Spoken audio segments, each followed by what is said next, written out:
Hello students and welcome to the first lecture session on sales management. ਅੱਜ ਦੇ ਇਸ lecture session ਵਿੱਚ ਆਪਾਂ ਸੇਲਸ ਮੈਨੇਜਮੈਂਟ ਦੀ introduction, ਜਿਸ ਵਿੱਚ ਉਸ ਦਾ ਸਕੋਪ, ਫੀਚਰਸ, ਮਕਸਦ ਤੇ ਇੱਕ ਸੇਲਸ ਮੈਨੇਜਰ ਦੀਆਂ ਕੀ ਡਿਊਟੀਜ਼ ਤੇ ਕੀ ਰੋਲ ਹੈ ਉਹਨਾਂ ਨੂੰ ਡਿਸਕਸ ਕਰਾਂਗੇ। ਸੇਲਸ ਮੈਨੇਜਮੈਂਟ ਸੇਲਸ ਮੈਨੇਜਮੈਂਟ ਕੀ ਹੈ? ਇਹ basically planning, directing and controlling of sales personnel ਹੈ। ਮੀਨਸ ਆਪਾਂ ਜੋ ਵੀ ਇੰਪਲੋਈਜ਼ ਆਪਣੇ ਸੈਲਿੰਗ ਵਿੱਚ ਹੈ ਉਹਨਾਂ ਨੂੰ ਆਪਾਂ ਪਹਿਲਾਂ ਤਾਂ ਪਲਾਨ ਕਰਨਾ ਹੈ ਕਿ ਕਿਸ ਬੰਦੇ ਨੂੰ ਆਪਾਂ ਕਿਹੜੀ ਡਿਊਟੀ ਦੇਣੀ ਹੈ, ਫਿਰ ਉਹਨਾਂ ਨੂੰ ਡਾਇਰੈਕਟ ਕਰਨਾ ਹੈ ਕਿ ਉਹਨਾਂ ਨੇ ਕਿਵੇਂ ਕੰਮ ਕਰਨਾ ਹੈ, ਅਤੇ ਉਹਨਾਂ ਨੂੰ ਕੰਟਰੋਲ ਕਰਨਾ ਹੈ। ਕੰਟਰੋਲ ਮੀਨਸ ਕਿ ਜਦੋਂ ਉਹਨਾਂ ਦੀ ਕੋਈ ਉਹ ਸੇਲ ਕਰ ਰਹੇ ਹੈ, ਉਹ ਮਾਰਕੀਟ ਵਿੱਚ ਸੈਲਿੰਗ ਕਰ ਰਹੇ ਹੈ, ਤਾਂ ਆਪਾਂ ਉਹਨਾਂ ਦੀ ਹੈਲਪ ਕਰਨੀ ਹੈ ਤਾਂ ਕਿ ਉਹਨਾਂ ਦਾ ਜਿਹੜਾ ਸੇਲ ਦਾ ਮੋਟਿਵ ਹੈ ਉਹ ਪੂਰਾ ਹੋ ਸਕੇ। ਸੋ ਸੇਲਸ ਪਰਸਨਸ ਨੂੰ ਮੈਨੇਜ ਕਰਨਾ, ਸੇਲ ਨੂੰ ਮੈਨੇਜ ਕਰਨਾ is known as sales management. So ਇਹਦੇ ਵਿੱਚ ਰਿਕਰੂਟਮੈਂਟ, ਸਿਲੈਕਸ਼ਨ ਵੀ ਆ ਜਾਂਦੀ ਹੈ ਕਿ ਇੰਪਲੋਈ ਸੇਲਸਮੈਨ ਨੂੰ ਪਹਿਲਾਂ ਆਪਾਂ ਰਿਕਰੂਟ ਕਰਦੇ ਹਾਂ, ਫਿਰ ਉਹਨਾਂ 'ਚੋਂ ਇੱਕ ਬੈਸਟ ਕੈਂਡੀਡੇਟਸ ਨੂੰ ਆਪਾਂ ਸਿਲੈਕਟ ਕਰਦੇ ਹਾਂ, ਉਹਨਾਂ ਨੂੰ ਉਹਨਾਂ ਦੇ ਕੰਮ 'ਤੇ ਟ੍ਰੇਨ ਕਰਦੇ ਹਾਂ, ਫਿਰ ਉਹਨਾਂ ਨੂੰ ਸੁਪਰਵਾਈਜ਼ ਕਰਦੇ ਹਾਂ। ਸੁਪਰਵਾਈਜ਼ ਦਾ ਮਤਲਬ ਕਿ ਜਦੋਂ ਉਹਨਾਂ ਦੀ ਦੇਖ ਰੇਖ ਕਰਦੇ ਹਾਂ, ਜਦੋਂ ਉਹ ਸੇਲਸ ਕੰਡਕਟ ਕਰਦੇ ਹੈ। ਸੋ ਸੇਲਸ ਮੈਨੇਜਮੈਂਟ ਦਾ ਇੱਕ ਬਹੁਤ ਹੀ ਇੰਪੋਰਟੈਂਟ ਫੰਕਸ਼ਨ ਹੈ ਕਿ ਇਹ ਸੇਲਸ ਦੇ ਟਾਰਗੇਟਸ ਨੂੰ ਅਚੀਵ ਕਰਨ ਵਿੱਚ ਬਹੁਤ ਹੀ ਹੈਲਪਫੁਲ ਹੈ। So effective sales management helps in achieving the sales targets.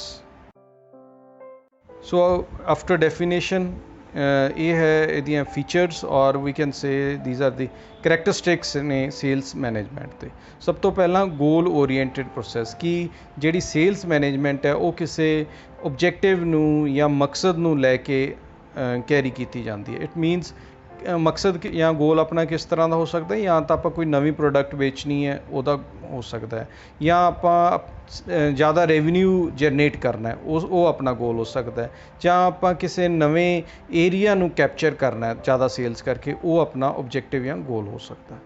ਦੂਸਰਾ ਹੈ ਕੰਟੀਨਿਊਸ ਪ੍ਰੋਸੈਸ। ਕੰਟੀਨਿਊਸ ਪ੍ਰੋਸੈਸ ਕੀ ਹੈ? ਕਦੇ ਰੁਕਣ ਵਾਲੀ ਪ੍ਰੋਸੈਸ ਨਹੀਂ ਹੈ, ਲਗਾਤਾਰ ਚੱਲਦੀ ਰਹਿੰਦੀ ਹੈ। ਕਿਉਂਕਿ ਅਗਰ ਕਿਸੇ ਕੰਪਨੀ ਦੀ ਸੇਲਸ ਰੁਕ ਜਾਂਦੀ ਹੈ ਤਾਂ ਉਹਦਾ ਜਿਹੜਾ ਪੂਰਾ ਬਿਜ਼ਨਸ ਆਰਗੇਨਾਈਜੇਸ਼ਨ ਹੈ ਉਹ ਕੋਲੈਪਸ ਕਰ ਸਕਦੀ ਹੈ ਜੇ ਸੇਲਸ ਨਹੀਂ ਹੁੰਦੀ।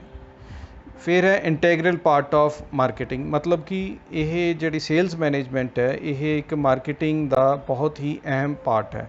ਔਰ ਜੇ ਸੇਲਸ ਮੈਨੇਜਮੈਂਟ ਤੋਂ ਬਿਨਾਂ ਮਾਰਕੀਟਿੰਗ ਮੈਨੇਜਮੈਂਟ ਜਾਂ ਮਾਰਕੀਟਿੰਗ ਦੀ ਪ੍ਰੋਸੈਸ ਹੈ ਉਹ ਪੂਰੀ ਨਹੀਂ ਹੁੰਦੀ।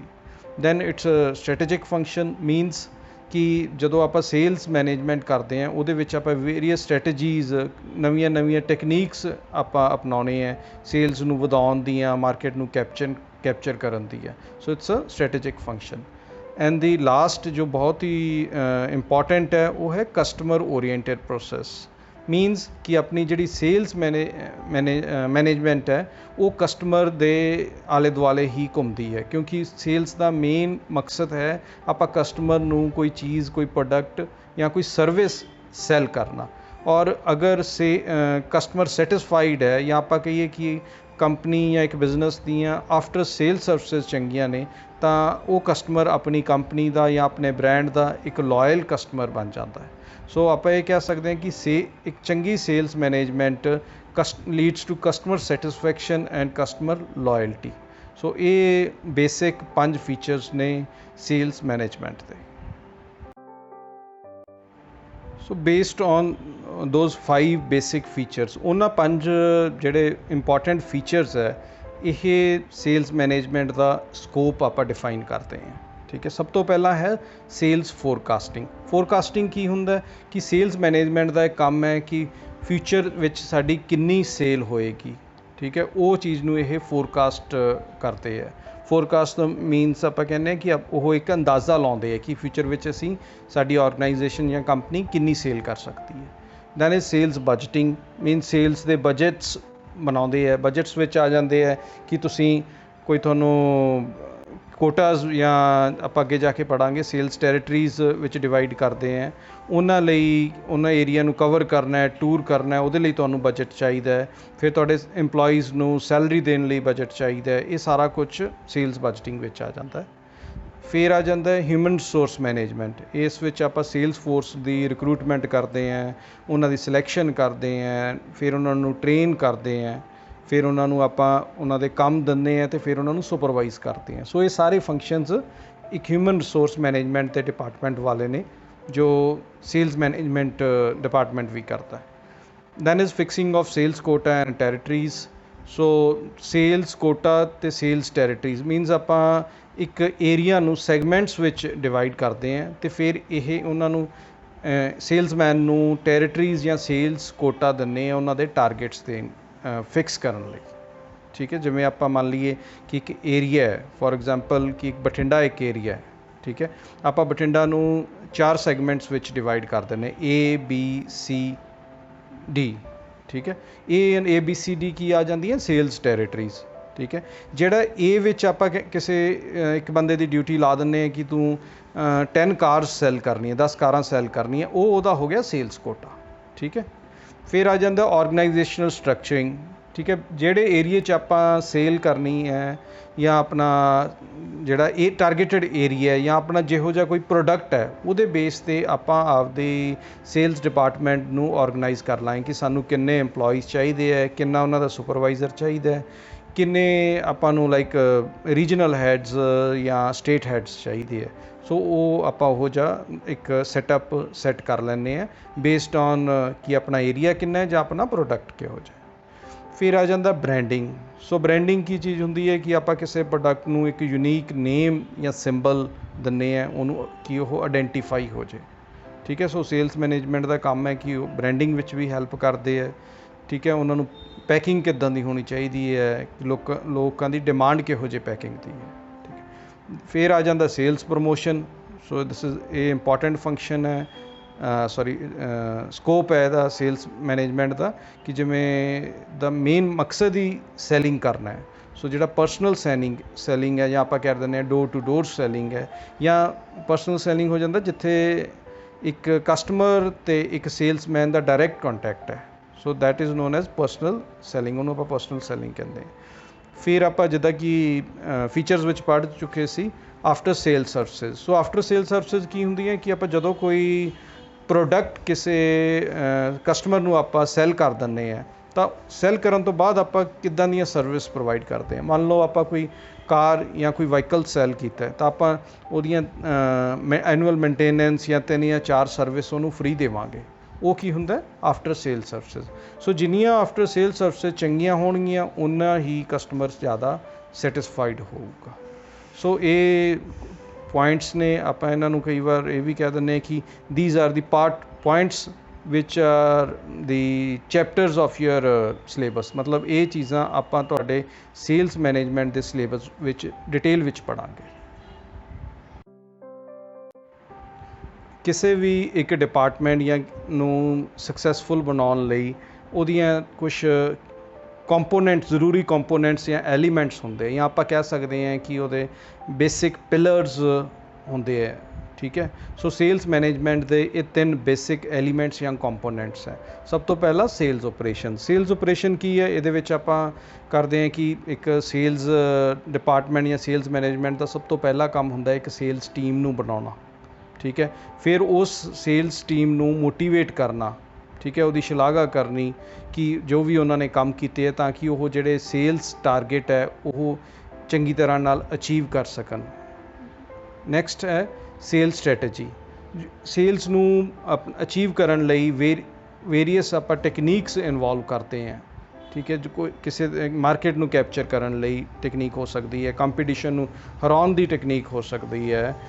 ਫਿਰ ਆਪਣੀ ਨਵੇਂ ਪ੍ਰੋਡਕਟ ਨੂੰ ਤੁਸੀਂ ਮਾਰਕੀਟ ਵਿੱਚ ਇੰਟਰੋਡਿਊਸ ਕਰਨਾ ਹੈ, ਲੋਕ ਉਹਨੂੰ ਕਿਵੇਂ ਬਾਏ ਕਰਨ, ਕਿਵੇਂ ਉਹ ਚੀਜ਼ ਵਿਕੇ, ਉਹਦੀ ਇੱਕ ਟੈਕਨੀਕ ਹੋ ਸਕਦੀ ਹੈ। ਉਹ ਸਟ੍ਰੈਟਜੀਜ਼ ਆਪਾਂ ਯੂਜ਼ ਕਰਦੇ ਹਾਂ ਸੇਲਸ ਮੈਨੇਜਮੈਂਟ ਨੂੰ ਸਕਸੈਸਫੁਲ ਬਣਾਉਣ ਲਈ। And the last is third element is sales analysis. Analysis ਕੀ ਹੈ? ਬੇਸਿਕਲੀ ਆਪਾਂ ਦੇਖਣਾ ਹੈ ਕਿ ਜਿਹੜਾ ਆਪਣਾ ਉਹ ਕੰਮ ਕੀਤਾ ਹੈ ਉਹ ਕਿੰਨਾ ਕੁ ਸਕਸੈਸਫੁਲ ਹੈ। ਠੀਕ ਹੈ, ਜਿਹਨੇ ਆਪਾਂ ਸੇਲਸ ਕੀਤੀ ਹੈ, ਜਿਹੜੇ ਆਪਣੇ ਸੇਲਸ ਦੇ ਓਬਜੈਕਟਿਵਸ ਹੈ ਉਹ ਆਪਾਂ ਅਚੀਵ ਕਰੇ ਹੈ ਜਾਂ ਨਹੀਂ ਕਰੇ। ਸੋ ਇਹਦੇ ਨਾਲ ਆਪਾਂ ਨੂੰ ਇਹ ਪਤਾ ਲੱਗ ਜਾਂਦਾ ਹੈ ਕਿ ਆਪਾਂ ਕਿੰਨਾ ਕੁ ਕੰਪਨੀ ਨੂੰ ਡਿਪਾਰਟਮੈਂਟ ਨੇ ਕੰਟਰੀਬਿਊਟ ਕੀਤਾ, ਜਾਂ ਆਪਾਂ ਜੇ ਨਹੀਂ ਕੰਟਰੀਬਿਊਟ ਕੀਤਾ ਤਾਂ ਉਹਦੇ ਵਿੱਚ ਕੀ ਇਸ਼ੂ ਸੀ, ਕੀ ਪ੍ਰੋਬਲਮ ਸੀ।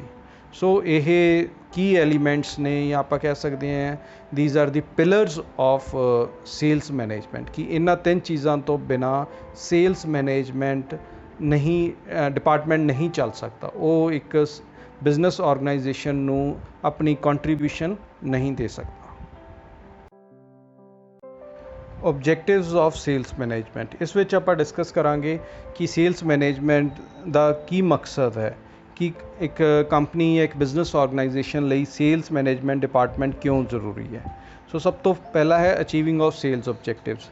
ਸੋ ਜਿਹੜੇ ਆਪਾਂ ਮੇਨ ਮਕਸਦ ਹੀ ਸੇਲਸ ਡਿਪਾਰਟਮੈਂਟ ਦਾ ਹੈ ਕਿ ਸੇਲਸ ਨੂੰ ਵਧਾਉਣਾ। ਠੀਕ ਹੈ, ਜਦੋਂ ਸੇਲਸ ਵਧੇਗੀ ਕੰਪਨੀ ਲਈ ਰੈਵਨਿਊ ਆਏਗਾ, ਰੈਵਨਿਊ ਨਾਲ ਪ੍ਰੋਫਿਟ ਆਏਗਾ ਅਤੇ ਕੰਪਨੀ ਦੀ ਗਰੋਥ ਹੋਏਗੀ। Then is managing sales force. So ਇਹਦੇ ਵਿੱਚ ਹੈ ਕਿ ਆਪਣਾ ਸੇਲਸ ਮੈਨੇਜਮੈਂਟ ਵਿੱਚ ਆਪਾਂ EMPLOYEES ਨੂੰ ਰਿਕਰੂਟ ਕਰਦੇ ਹਾਂ, ਫਿਰ ਉਹਨਾਂ ਦੀ ਸਿਲੈਕਸ਼ਨ ਹੁੰਦੀ ਹੈ, ਫਿਰ ਉਹਨਾਂ ਨੂੰ ਆਪਾਂ ਟ੍ਰੇਨ ਕਰਦੇ ਹਾਂ ਇੱਕ ਜੋਬ ਲਈ, ਫਿਰ ਉਹਨਾਂ ਨੂੰ ਆਪਾਂ ਡਿਵੈਲਪਮੈਂਟ ਲਈ ਉਹਨਾਂ ਦੇ ਸੁਪਰਵਾਈਜ਼ ਕਰਦੇ ਹਾਂ ਸੇਲਸ ਦੇ ਟਾਰਗੇਟ ਨੂੰ ਅਚੀਵ ਕਰਨ ਲਈ। Then is sales and profit maximisation. So sales management ਦਾ ਬੇਸਿਕ ਪਰਪਜ਼ ਹੈ ਕਿ ਜ਼ਿਆਦਾ ਸੇਲ ਵਧੇਗੀ, ਉਹਦੇ ਨਾਲ ਕੰਪਨੀ ਦਾ ਪ੍ਰੋਫਿਟ ਵਧੇਗਾ ਅਤੇ ਉਹ ਆਪਣੇ ਜਿਹੜੇ ਬਿਜ਼ਨਸ ਓਪਰੇਸ਼ਨਸ ਹੈ ਉਹਨਾਂ ਨੂੰ ਐਕਸਪੈਂਡ ਕਰ ਸਕਦੀ ਹੈ company. Then is building customer relations. So ਇੱਕ ਜਿਹੜਾ ਸੇਲਸ ਮੈਨੇਜਮੈਂਟ ਡਿਪਾਰਟਮੈਂਟ ਹੈ ਜਾਂ ਇੱਕ ਸੇਲਸ ਫੋਰਸ ਹੈ, ਉਹ ਇੱਕ ਲਿੰਕ ਹੈ ਕਸਟਮਰ ਅਤੇ ਕੰਪਨੀ ਜਾਂ ਬਿਜ਼ਨਸ ਆਰਗੇਨਾਈਜੇਸ਼ਨ ਦੇ ਵਿੱਚ। ਸੋ ਜਿੰਨਾ ਉਹ ਲਿੰਕ ਸਟਰੋਂਗ ਹੋਏਗਾ ਉਨੇ ਹੀ ਆਪਣਾ ਕਸਟਮਰ ਦੇ ਅਤੇ ਕੰਪਨੀ ਦੇ ਰਿਲੇਸ਼ਨ ਚੰਗੇ ਹੋਣਗੇ। ਸੋ ਉਨੀ ਕਸਟਮਰ ਸੈਟਿਸਫੈਕਸ਼ਨ ਜ਼ਿਆਦਾ ਹੋਏਗੀ ਅਤੇ ਜਿਹੜਾ ਕਸਟਮਰ ਹੈ ਉਹ ਬ੍ਰਾਂਡ ਦਾ ਜਾਂ ਪ੍ਰੋਡਕਟ ਦਾ ਜਾਂ ਕੰਪਨੀ ਦਾ ਇੱਕ ਲਾਇਲ ਕਸਟਮਰ ਬਣ ਕੇ ਰਹੇਗਾ। Then is the proper utilization of resources. ਇਹਦੇ ਵਿੱਚ ਕੀ ਹੈ ਕਿ ਇਹਦੇ ਵਿੱਚ ਰਿਸੋਰਸਿਸ ਨੂੰ ਬੇਸਿਕਲੀ ਰਿਸੋਰਸਿਸ ਹੈ ਸੇਲਸ ਫੋਰਸ ਰਿਸੋਰਸਿਸ, ਜਿਹੜੇ ਆਪਣੀ ਸੇਲਸਮੈਨ ਹੈ ਜਾਂ ਆਪਣਾ ਸੇਲਸ ਡਿਪਾਰਟਮੈਂਟ ਵਿੱਚ ਕੰਮ ਕਰਨ ਵਾਲੇ ਜੋ EMPLOYEES ਹੈ ਕਿ ਉਹਨਾਂ ਦੀ ਪ੍ਰੋਪਰ ਯੂਟੀਲਾਈਜੇਸ਼ਨ ਕੀਤੀ ਜਾਵੇ। ਠੀਕ ਹੈ, ਫਿਰ ਕੋਈ ਵੀ ਆਪਾਂ ਨੂੰ ਬਜਟ ਹੈ, ਕੋਈ ਫਾਈਨੈਂਸਿਸ ਆਪਾਂ ਨੂੰ ਪੈਸਾ ਦਿੱਤਾ ਜਾਂਦਾ, ਉਹਦੀ ਹੀ ਸਹੀ ਯੂਟੀਲਾਈਜੇਸ਼ਨ ਕੀਤੀ ਜਾਵੇ। Then is assist in marketing research. So ਜਿਹੜਾ ਸੇਲਸ ਡਿਪਾਰਟਮੈਂਟ ਹੈ ਜਾਂ ਸੇਲਸ ਮੈਨੇਜਮੈਂਟ ਹੈ ਉਹ ਮਾਰਕੀਟਿੰਗ ਰਿਸਰਚ ਵਿੱਚ ਬਹੁਤ ਅਹਿਮ ਯੋਗਦਾਨ ਦਿੰਦਾ, ਕਿਉਂਕਿ ਜੋ ਵੀ ਕਸਟਮਰ ਦੀ ਚੇਂਜ ਇਨ ਡਿਮਾਂਡ ਹੈ ਜਾਂ ਕਸਟਮਰ ਦੀ ਕੋਈ ਚੇਂਜ ਇਨ ਫੀਚਰਸ ਹੈ, ਉਹ ਪੁੱਛਦਾ ਕਿ ਉਹ ਕਹਿੰਦਾ ਕਿ ਇਹ ਪ੍ਰੋਡਕਟ ਵਿੱਚ ਮੈਨੂੰ ਕੋਈ ਉਹਦੀ ਨਵੀਂ ਪੈਕਿੰਗ ਚਾਹੀਦੀ ਹੈ, ਨਵਾਂ ਟੇਸਟ ਜਾਂ ਫਲੇਵਰ ਚਾਹੀਦਾ, ਉਹ ਸੇਲਸ ਮੈਨੇਜਮੈਂਟ ਹੀ ਅੱਗੇ ਫਾਰਵਰਡ ਕਰਦਾ ਹੈ ਮਾਰਕੀਟਿੰਗ ਰਿਸਰਚ ਡਿਪਾਰਟਮੈਂਟ ਨੂੰ। ਅਤੇ marketing research department based on the feedback of the sales management ਉਹ ਉੱਦਾਂ ਦੀ ਕੋਈ ਨਵੇਂ ਫੀਚਰਸ ਉਸ ਪ੍ਰੋਡਕਟ ਵਿੱਚ ਇੰਟਰੋਡਿਊਸ ਕਰਦਾ ਹੈ। ਸੋ ਇਹ ਹਨ ਓਬਜੈਕਟਿਵਸ ਆਫ ਸੇਲਸ ਮੈਨੇਜਮੈਂਟ। ਇਹਨਾਂ ਨੂੰ ਆਪਾਂ ਕਹਿ ਸਕਦੇ ਹਾਂ ਕਿ ਸੇਲਸ ਮੈਨੇਜਮੈਂਟ ਦੀ ਨੀਡ ਵੀ ਇਹੀ ਹੈ, ਜਾਂ ਆਪਾਂ ਕਹਿ ਸਕਦੇ ਹਾਂ ਕਿ ਸੇਲਸ ਮੈਨੇਜਮੈਂਟ ਦਾ ਪਰਪਜ਼ ਇਹੀ ਹੈ। ਜਿਵੇਂ ਕਿ ਆਪਾਂ ਪਹਿਲਾਂ ਡਿਸਕਸ ਕਰ ਚੁੱਕੇ ਹਾਂ ਕਿ ਸੇਲਸ ਮੈਨੇਜਮੈਂਟ ਦੋ ਵਰਡਸ ਨੂੰ ਕੰਬਾਈਨ ਕਰਕੇ ਬਣਾਇਆ ਗਿਆ ਹੈ, ਸੇਲਸ ਅਤੇ ਮੈਨੇਜਮੈਂਟ। ਅਤੇ ਮੈਨੇਜਮੈਂਟ ਪਾਰਟ ਲਈ ਇੱਕ ਮੈਨੇਜਰ ਦਾ ਹੋਣਾ ਬਹੁਤ ਜ਼ਰੂਰੀ ਹੈ। ਸੇਲਸ ਡਿਪਾਰਟਮੈਂਟ ਵਿੱਚ ਉਸ ਮੈਨੇਜਰ ਨੂੰ ਆਪਾਂ ਸੇਲਸ ਮੈਨੇਜਰ ਕਹਿੰਦੇ ਹਾਂ। ਸੋ ਉਹਦਾ ਬੇਸਿਕਲੀ ਉਹਦੀਆਂ ਡਿਊਟੀਜ਼ ਕੀ ਹੈ, ਉਹਦੇ ਰੋਲ ਕੀ ਹੈ। ਉਹਦਾ ਬੇਸਿਕ ਰੋਲ ਹੈ ਕਿ ਉਹ ਆਪਣੀ ਇੱਕ ਸੇਲਸ ਟੀਮ ਨੂੰ ਲੀਡ ਕਰਨਾ, ਉਹਨੂੰ ਟ੍ਰੇਨ ਕਰਨਾ, ਉਹਨੂੰ ਗਾਈਡ ਕਰਨਾ, ਉਹਨੂੰ ਮੋਟੀਵੇਟ ਕਰਨਾ ਕਿ ਉਹ ਜਿਹੜੇ ਸੇਲਸ ਟਾਰਗੇਟਸ ਹੈ ਉਹਨਾਂ ਨੂੰ ਉਹ ਅਚੀਵ ਕਰ ਸਕਣ, ਸੇਲਸ ਦੇ ਓਬਜੈਕਟਿਵਸ ਨੂੰ ਅਚੀਵ ਕਰ ਸਕਣ। ਸੋ ਇਹਦੀਆਂ ਜਿਹੜੇ ਸੇਲਸ ਮੈਨੇਜਰ ਦੇ ਜਿਹੜੇ ਰੋਲ ਹੈ ਜਾਂ ਉਹਦੇ ਫੰਕਸ਼ਨਸ ਹੈ ਉਹ ਆਪਾਂ ਜ਼ਿਆਦਾ ਡਿਟੇਲ ਵਿੱਚ ਨਹੀਂ ਡਿਸਕਸ ਕਰਾਂਗੇ, ਕਿਉਂਕਿ ਪਹਿਲਾਂ ਆਪਾਂ ਕਾਫੀ ਵੀਡੀਓਜ਼ ਵਿੱਚ ਇਹਨਾਂ ਨੂੰ ਡਿਸਕਸ ਕਰ ਚੁੱਕੇ ਹਾਂ। ਸੋ ਫਸਟ ਵਨ ਹੈ ਕਿ ਕਿਸੇ ਵੀ ਏਰੀਆ ਨੂੰ ਟੈਰੀਟਰੀਜ਼ ਵਿੱਚ ਡਿਵਾਈਡ ਕਰਨਾ ਅਤੇ ਉਹਨੂੰ ਉਸ ਟੈਰੀਟਰੀਜ਼ ਨੂੰ ਸੇਲਸ ਕੋਟਾ ਅਸਾਈਨ ਕਰਨਾ, ਇਹ ਸੇਲਸ ਮੈਨੇਜਰ ਦਾ ਕੰਮ ਹੈ।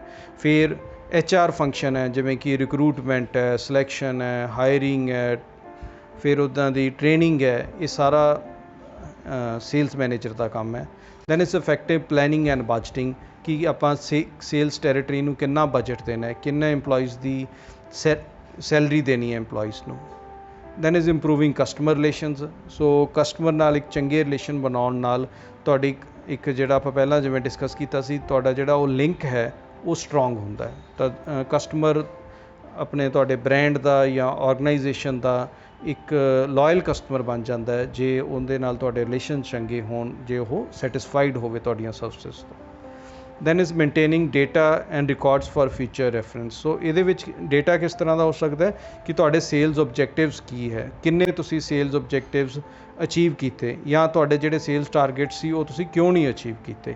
ਇਹ ਸਾਰਾ ਰਿਕਾਰਡ ਸੇਲਸ ਮੈਨੇਜਰ ਨੇ ਇਕੱਠਾ ਕਰਕੇ ਸਟੋਰ ਕਰਕੇ ਰੱਖਣਾ ਹੁੰਦਾ ਤਾਂ ਕਿ ਫਿਊਚਰ ਵਿੱਚ ਲੋੜ ਪੈਣ 'ਤੇ ਇਹਨਾਂ ਤੋਂ ਕੁਛ ਆਪਾਂ ਸਿੱਖ ਸਕੀਏ।